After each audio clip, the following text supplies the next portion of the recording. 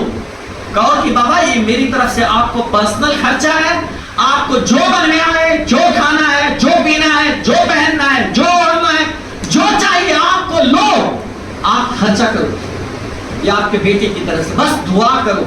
اللہ کی قسم جتنا کماتے ہو اس سے کہیں زیادہ برکت اللہ اتنے ہی مال میں عطا فرماتے ہیں, اتنے ہی مال میں عطا کرتے. لیکن خدمت کرو. جو کام آپ کو کہیں سے نہیں مکمل ہو پائے گا نا وہ ماں باپ کی دعا سے مکمل ہو پائے گا. بہت بڑی دولت ہے, بہت بڑی دولت ہے. میرے آقا علیہ الصلوۃ والسلام جب مقام ابوا میں اپنی امی جان کے قبر کے پاس سے گزرے تھے نا, تقریباً 53-54 سال کی عمر تھی, اور جب ماں کی قبر کو دیکھا تو ماں کو یاد کرتے ہوئے پرانی یادیں آ گئی اور حضور رونے لگ گئے تھے. کاش میری ماں آج ہوتی تو میں اپنی ماں کو سلام کرتا. اور ایک روایت میں یہ ہے کہ میں اپنی ماں کی قبر کے پاس گیا اور میں نے ماں کو سلام کیا. میں نے اللہ سے دعا کی کہ اللہ میری ماں کو زندہ کر دے, اور اللہ نے میری دعا قبول کی. اللہ نے میری امی جان کو زندہ کیا, وہ باہر آئی اور میں نے اپنا کلمہ اپنی امی جان کو پڑھایا, اور اس کے بعد میری ماں قبر اطہار کے اندر تشریف لے کر کے گئی. یہ حضور علیہ السلام فرماتے ہیں میں نے اپنا کلمہ پڑھایا. حالانکہ وہ پہلے سے ہی موحد تھے, پہلے سے ہی اسلام پر تھے, لیکن حضور نے اپنا کلمہ پڑھایا اپنی امی جان کو. اتنا پیار کرتے تھے میلاد علیہ السلام اپنی والدہ سے, تو ہمیں بھی کتنا پیار کرنا چاہیے. موسیٰ جیسے پیغمبر جب طور پہاڑ پر جاتے ہیں تو اللہ تعالیٰ کی بارگاہ میں آپ کی امی جان ہاتھ اٹھا کر دعا کرتی ہے, مولا میرے موسیٰ کی طبیعت میں جلال ہے, میرا موسیٰ ذرا اونچی بات کیا کرتا ہے, مولا اگر اس سے کوئی غلطی ہو جائے تو میں دعا کرتی ہوں میرے موسیٰ کو معاف کر دینا. میرے موسیٰ کی خطا کو معاف کر دینا. اور جب حضرت موسیٰ کی امی جان کا وصال ہوا نا تو اللہ کی طرف سے آواز آتی موسیٰ آج آنا تو ذرا سنبھل کر کے آنا, آج آنا تو ذرا سنبھل کر کے آنا. کہا مولا میں پہلے بھی آتا تھا لیکن تو نے یہ بات نہ کہی اس سے پہلے, آج کیوں کہہ رکھا؟ موسیٰ سن, اب سے پہلے تیرے پیچھے تیری ماں ہوتی تھی, جب تو آتا تھا تیری ماں تیرے لیے ہاتھ اٹھا کر دعا کرتی تھی. مولا میرے موسیٰ کی طبیعت میں جلال ہے, اس سے کوئی خطا ہو جائے تو معاف کر دینا. آج تیرے پیچھے ہاتھ اٹھا کر دعا کرنے والی ماں نہیں ہے, نہ تیرے والد ہے, اس لیے آنا تو ذرا سنبھل کر کے آنا. ماں ایسی دولت کا نام ہے, اور اللہ کی قسم کھا کر کے کہتا ہوں چاہے کیسے بھی ہو ماں ماں ہوتی ہے, باپ کیسا بھی ہو باپ باپ ہوتا ہے. ہر آدمی آپ سے پیار کرے گا نا اس کے بدلے میں کچھ نہ کچھ کوئی نہ کوئی مقصد چھپا ہوتا ہے. بیوی آپ سے پیار کرتی ہے, آپ کھلاتے ہو, آپ پلاتے ہو, آپ پیسہ دیتے ہو, آپ ہر مہینے راشن سب کرتے ہو, تب اس کے دل میں محبت ہے. ذرا ایک مہینہ نہ دے کر کے دیکھو سب پتہ چل جائے گا. لیکن ماں باپ ایسے ہوتے ہیں کہ اگر تم نے 6 مہینہ نہیں بھی دیا ناراض تو ہوتے ہیں, لیکن وہی پیار جو بچپن میں تھا وہی پیار اب بھی ہم سے اور آپ سے کرتے ہیں, وہی محبت اب بھی کرتے ہیں, وہی دل لگی اب بھی کرتے ہیں, وہی سینے سے لگانے کا انداز اب بھی ہوتا ہے, وہی پیشانے چومنے کا انداز اب بھی ہوتا ہے. اب بھی وہی کیفیت ہوتی ہے ہمارے ماں باپ کی. آپ سے وہ کچھ نہیں چاہتے, بس چاہتے کہ میرا بیٹا مجھ سے بات کرے نا, میرا بیٹا میرے پاس تھوڑی دیر بیٹھے نا, میرا بیٹا مجھ سے میٹھے میٹھی باتیں کرے نا. لیکن یہ ظالم بیٹے ان کے پاس بیویوں سے بات کرنے کے لیے گھر پہ ٹائم ہے, لیکن اپنے بوڑھے ماں باپ سے بات کرنے کے لیے ٹائم نہیں. ان سے محبت اور ان کے دل کو خوش کرنے کے لیے ٹائم نہیں. افسوس ہوتا ہے ایسے لوگوں پر جو اپنے بوڑھے ماں باپ کو تڑپا دیتے ہیں, باتوں باتوں پر کہتے ہیں یہ تو بڈھا کھسیا گیا ہے, یہ بڈھا سٹیا گیا ہے, اس کو کیا آتا جاتا ہے, اس کو کیا معلوم ہے. آج کے زمانے کے حالات کے بارے نادان, جب تجھے چڈی پہننے نہیں آتی تھی نا اسی باپ نے تجھے پہنایا ہے. جب تو بولنے کے قابل نہیں تھا تیرے اسی بوڑھے باپ نے تجھے بولنا سکھایا ہے. جب تو ڈگمگا کر کے گرتا تھا نا اسی باپ نے تجھے سنبھالا ہے. جب تو راتوں میں بستر پر پیشاب کر دیتا تھا تیری ماں تجھے سینے پر لے کر کے رات بھر خود جا کر کے تجھے سلاتی تھی تو چین کے نیند سوتا تھا, اور تیری ماں پوری رات بیدار ہو کر کے پوری رات گزار دیا کرتی تھی. اس درد کو کبھی محسوس کیا ہے تو نے؟ اس احساس کو کبھی محسوس کیا ہے تو نے؟ اس کیفیت کو کبھی محسوس کیا ہے تو نے؟ کبھی محسوس نہیں کیا ہے تو نے. جس دن باپ بنے گا تجھے پتا چلے گا کہ بیٹے کے درد کا کیا ہوتا ہے. جب تو خود باپ بنے گا اور جب تیرا بیٹا بیمار پڑے گا تو تیرے دل کی طرف کا عالم جو ہوگا وہی طرف تیرے باپ کے اندر بھی ہے.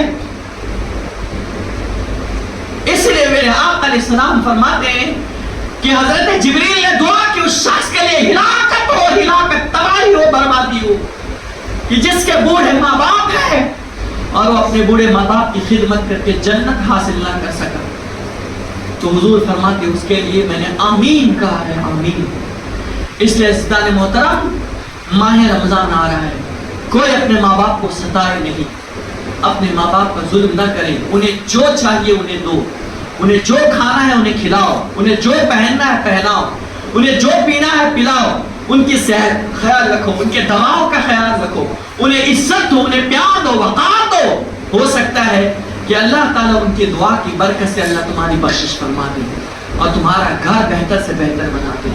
یہ بہت عظیم مہینہ آنے والا ہے. اسی طریقے سے یہ وہ مہینہ ہے کہ سیدنا ابو ہریرہ رضی اللہ تعالیٰ عنہ روایت کرتے ہیں رسول خدا صلی اللہ علیہ وسلم نے فرمایا کہ آدم کے بیٹے کا ہر عمل اس رمضان میں بڑھا دیا جاتا ہے، نیکی بڑھا دی جاتی ہے، ایک نیکی سے لے کر 10 گنا بڑھا کر 700 تک کر دیا جاتا ہے۔ ایک نیکی اگر ماہ رمضان میں کرو گے تو اسے بڑھا کر مولا 700 نیکیوں کے برابر کر دے گا۔ 700 نیکی کسے کہتے ہیں؟ ایک نیکی کی ہے اور 700 تک بڑھا کر کے کر دے گا۔ اللہ تعالیٰ نے فرمایا مگر روزہ کہ اس کا ثواب بے شمار ہے، ہر نیکی پر کوئی نہ کوئی اجر بڑھا کر دیا جاتا ہے، لیکن حضور علیہ السلام فرماتے ہیں کہ ماہ رمضان میں جو شخص روزہ رکھتا ہے اللہ اسے بے حساب روزی عطا فرماتا ہے، اس پر کوئی بدلہ نہیں رکھا ہے۔ اور ایک میں توانا اجزی بھی، روزہ کا بدلہ حضور فرماتے ہیں اللہ فرماتا ہے میں خود ہی ہوں۔ نماز پڑھو گے تو اتنی نیکی، زکات دو گے تو اتنی نیکی، صدقہ کرو گے تو اتنی نیکی، خیرات کرو گے تو اتنی نیکی، لیکن روزہ رکھو گے تو کتنی نیکی اس کا کوئی حساب نہیں۔ اور اللہ فرماتا ہے وانا اجزی بھی یا واجزی بھی، میں ہی اس کا بدلہ ہوں۔ اب اس کو میں ایک مثال سے سمجھاؤں۔ ہارون رشید کے زمانے میں ہارون رشید نے لوگوں کو آزمانے کی کوشش کی کہ ذرا دیکھوں کہ لوگوں کے دل میں کس چیز کی زیادہ محبت ہے۔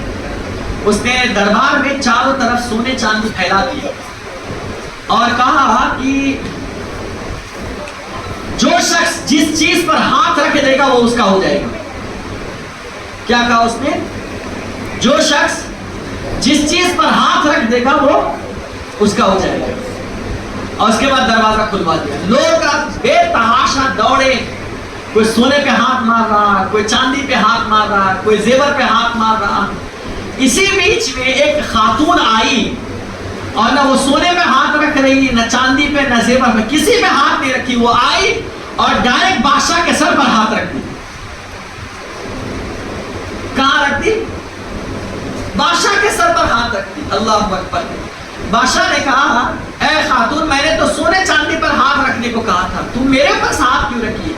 کہا بادشاہ سلامت، میں چاہتی تو سونے چاندی پر ہاتھ رکھ دیتی، لیکن اگر میں سونے پر رکھتی تو ایک ہی چیز مجھے ملتی، جس چیز پر میں ہاتھ رکھتی صرف مجھے وہی چیز ملتی، لیکن میں نے ہاتھ آپ پر اس لیے رکھی ہے کہ اگر آپ میرے ہو گئے تو آپ کا سارا سامان میرا ہو جائے گا،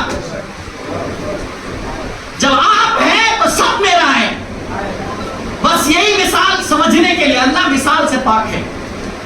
ہر عمل پر نیکی ہے، ہر عمل پر اتنا ثواب اتنا ثواب، لیکن اللہ فرماتا ہے بندو روزہ رکھو، اگر تم روزہ رکھو گے تو روزے کا بدلہ میں خود ہی ہو جاؤں گا، اور جب کسی بندے کا خدا ہو جائے تو یقینی طور پر اللہ جنت اسے ویسے ہی عطا فرما دے گا، پھر اسے نیکی کی ضرورت نہیں پڑے گی، اسے کسی چیز کی حاجت، کیونکہ جب خدا ہو گیا تو پھر کس چیز کا ٹینشن؟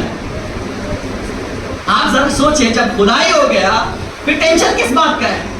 بھائی آفس میں سیٹ صاحب بیٹھے ہوئے ہیں اور اس کا امپلائی اس کا خاص ہو گیا، اس کو کوئی روک سکتا ہے؟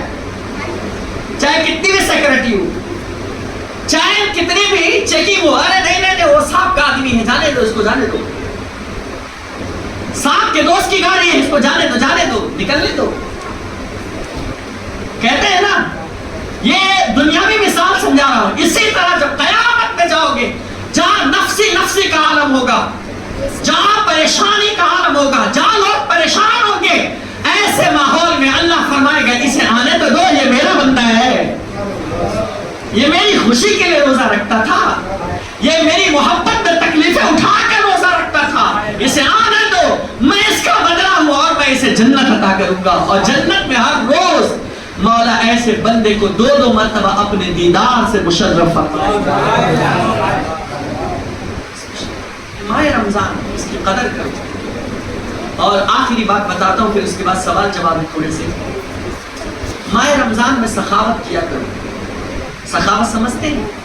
خیرات کرنا، صدقات کرنا، غریب کی مدد کرنا، یہ کثرت سے کیا کرو۔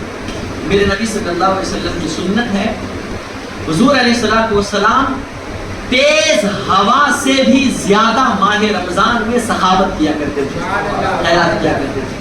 یوں تو میرے آقا ایسے بھی سخی ہیں،